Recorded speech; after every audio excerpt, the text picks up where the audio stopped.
First, dun sa kung alam ng Vice President, hindi ko alam, but I would suppose hindi niya alam dahil hindi namin napag-usapan at all yung paghain ng petition. In fact, I only found out about the petition this morning when I was in an interview, no? At nabanggit. So, to be honest, kasi dahil nandito tayo buong araw, I wasn't able to monitor.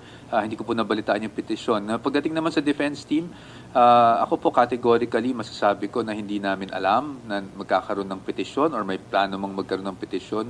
Hindi ko nga alam na naihain na yung petisyon. Attorney Torion and I know each other. I think we're acquaintances, but we're not in communication, and especially with this petition, hindi po kami nagkausap tungkol dito. Do you support the petition, sir? No, the defense would like to just focus on the impeachment trial. Yung petition, I haven't read the petition at all, so I don't know what it says. So I'm not in any position to support or not support any petition.